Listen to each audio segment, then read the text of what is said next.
Okay, so this is for the subject strategic business analysis, and the topic for this video is product life cycle. So I have here an article from investopedia.com.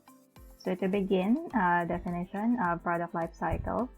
The term refers to the length of time a product is introduced to consumers into the market until it's removed from the shelves. Okay, the life cycle of a product is broken into 4 stages. So we have introduction, growth, maturity, and then decline. So the concept is used by management and by marketing professionals as a factor in deciding when it is appropriate to increase advertising, reduce prices, expand to new markets, or redesign packaging. Okay, so depending on at which stage a product is in its life cycle, then there will be certain changes on how it's going to be marketed, how much budget would be allocated for it. Okay, and then the process of strategizing ways to continuously support and maintain a product is called product life cycle management. So we will have a separate video on that next to this one.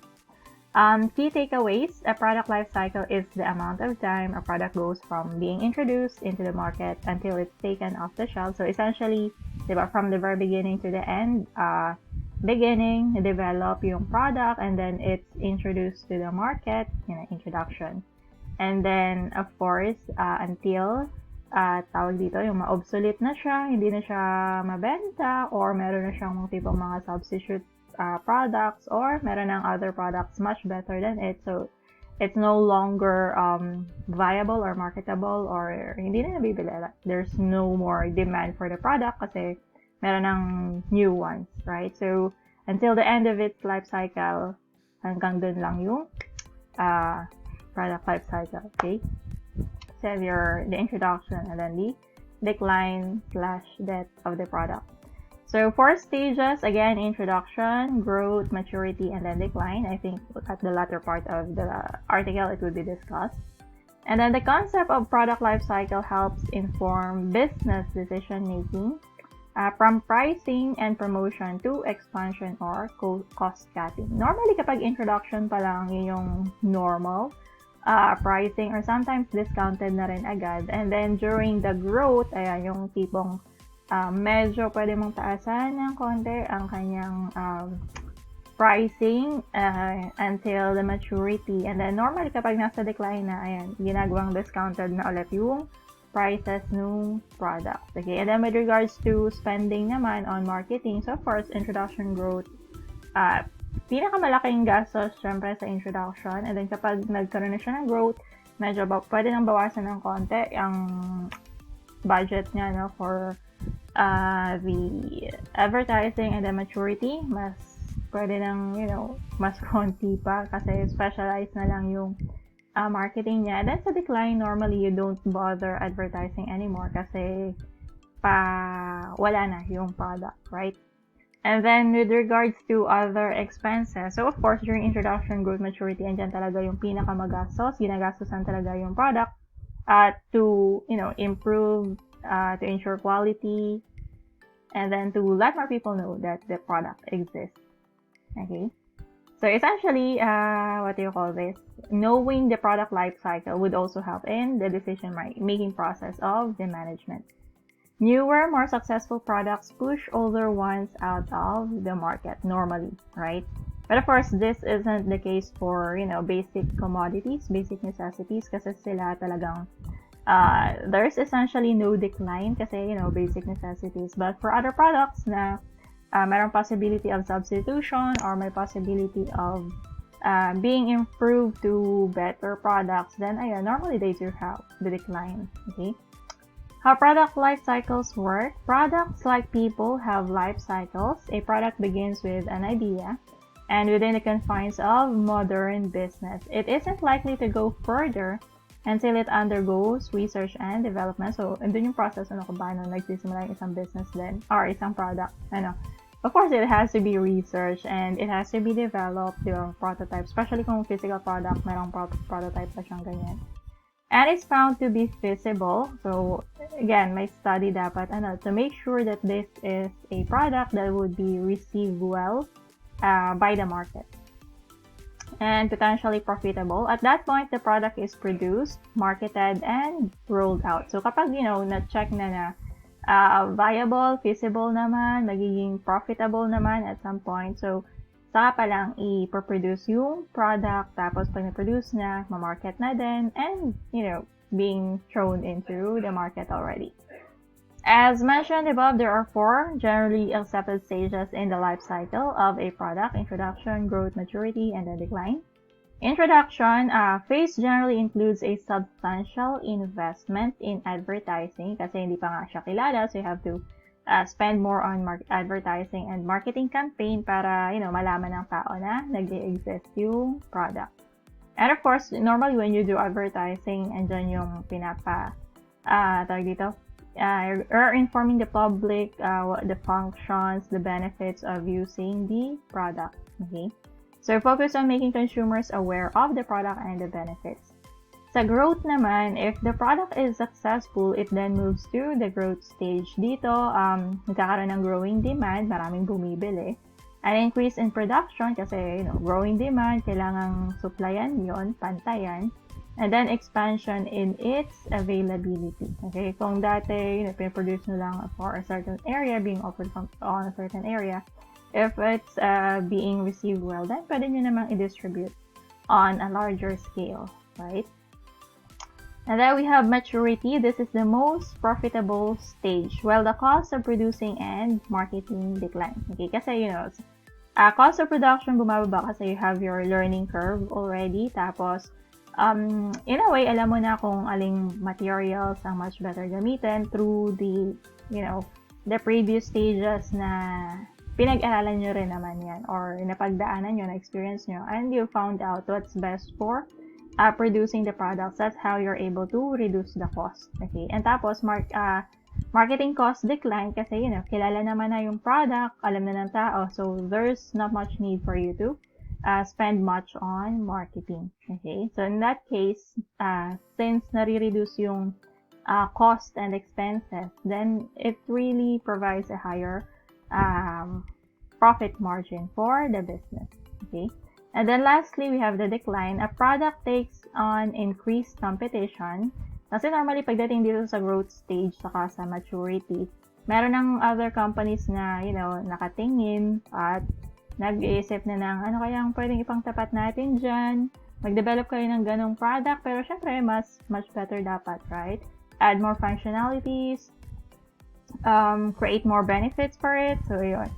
At this stage, magsusubutan na yung potential competitors mo. And then, of course, it takes time naman for them to develop their own product. So, saka pa lang, magbabangga. Kapag andito na yung product mo at the maturity, saka pa lang sila mag-i-introduction ng kanila. So, pag nagbangga yun at mas maganda talaga yung kanilang product, then yours would decline, right? So, yan. Karoon ng competition. Sometimes with enhancements or lower prices, the product may lose market share and begin its decline. When a product is successfully introduced into the market, demand increases, therefore increasing its popularity. So these newer products end up pushing older ones out of the market. Normal naman, ganun naman talaga yung trend. Kung ano yung bago, siyang sikat. Okay? And normally, kung ano yung bago, siya yung mas maraming functionalities, maraming paggagamitan, merong ina-address na problem or, convenience, ease of use, mga tipong ganon. Companies tend to curb their marketing efforts as a new product grows. That's because the cost to produce and market the product drop.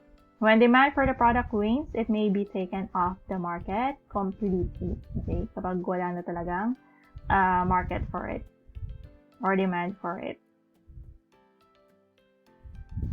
Okay, while a new product needs to be explained, introduce mo kasi sa market, a mature one needs to be differentiated or kailangan meron kang, unique characteristic or functionality for your product para, may distinguish siya from other brands or other products na, mayroong similarity pero you have to be different in a way, okay? Ikaw nang bahala kung ano yung certain characteristic or trait na may iba ka from the competition. The stage of a product's life cycle impacts the way in which it is marketed to consumers. And your product needs to be explained by how much your product needs to be differentiated from its competitors. Special considerations. Yung mga company with a good handle on all the 4 stages can increase profitability and maximize their returns. Kasi nga, kapag na-identify mo kung nasang stage naman na yung product, you can, make decisions on whether it's time to decrease certain costs, and then of course through learning curve you can also reduce the cost of production, things like that. Okay, and in that sense it could maximize the profitability and the returns in the business.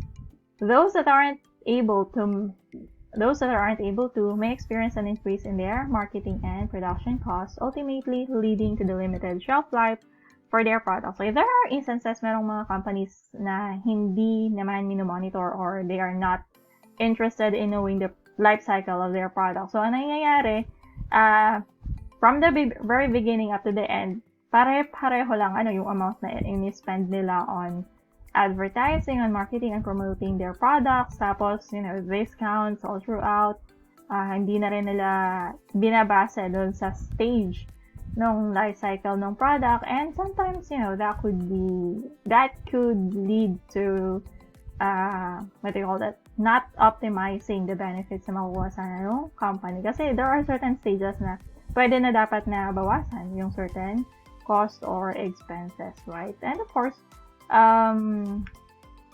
hindi ba sila marunong gumamit ng information available to them? They should, right?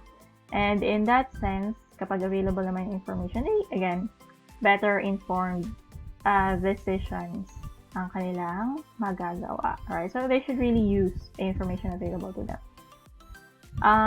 Back in 1965, Theodore Levitt, a marketing professor, wrote in the Harvard Business Review that the innovator is the one with the most to lose because so many truly new products fail at the first phase of their life cycle. Diba yung introduction, kapag hindi maganda yung presentation niya sa market, yung tipong, parang, diba yung cringe-worthy na products, or hindi mo maintindihan ano ba talagang functionality niyan, or is it just about the appearance, or masyadong futuristic, or things like that, right? So, kung sino yung, innovator, then it has the most to lose kasi, product nila yan. They consider it their babies. So, ayun, failure comes only after the investment of substantial money. Kasi pinakamagastos rin naman talaga yung research and development, and then, of course, the introductory stage. Money, time into research, development, and production. And the fact, he wrote, prevents many companies from even trying anything really new. Okay, so, over the years, itong mga pahuli na, bibihira, yung mga nag-introduce ng panibagong product in the market kasi it's very costly nga naman, and kapag hindi maganda yung reception ng public or ng customer base, so it's going to be a real loss. Okay, instead he said they wait for someone else to succeed and then clone the success. So red ocean ang dating, bibihira yung mangunguna talaga. Examples of product life cycles. So many brands that were American icons have dwindled and died. Better management of product life cycles might have saved some of them, or perhaps their time had just come. So some examples. Oldsmobile began producing cars in 1897, but the brand was killed off in 2004. Okay? Its gasoline muscle car image lost its appeal. General Motors decided. Siguro masyadong yung consumption ng gas kasi gasoline Okay. So, in that sense, very costly siguro siya to use. Ganyan. Woolworths had a store in just about every small town and city in America until it shuttered its stores in 1997. It was the era of Walmart and other big box stores. Okay, so kumbaga napalitan kasi you have your Walmart already. I think, cheaper products, tapos large scale then. Although I'm not sure what Woolworth is. Probably a grocery store or something. Borders bookstore chain closed down in 2011. It couldn't survive the internet age. I think ito rin yung time na introduction ng mga e-books. Amazon, KDP, Barnes & Noble, and others. Okay. So, maraming bookstores din ang nag-close down because of the ebook age. Okay. Although there was one time na Amazon is considering opening bookstores, which kind of defeat the original intention of having the books in ebook format. Okay. Although marami pa rin naman na customers ang, some still prefer the physical books. Despite an established and still thriving industry, television program distribution has related products in all stages of the product life cycle. As of 2019, flat screen TVs are in the mature phase. Programming on demand is in the growth stage. DVDs are in decline. And the video cassette is extinct. Kasi nga, pwede namang online streaming na lang. Access mo na lang with, Netflix, Hulu, or other Amazon Prime Video, things like that. Many of the most successful products on Earth are suspended in the mature stage for as long as possible, undergoing minor updates and redesigns to keep them differentiated. Examples: Apple computers and iPhones, Ford's best-selling trucks, and Starbucks coffee, all of which undergo minor changes accompanied by marketing efforts, are designed to keep them feeling unique and special in the eye of customers. Okay, so we have that. Okay, so again, for this video, we've discussed the life cycle and how they could affect the decision-making process of the management, okay, and related to, of course, the allocation of resources, reduction in cost and expenses so that they could maximize the profitability of the product. Alright, so that's it for this one. Thanks and bye.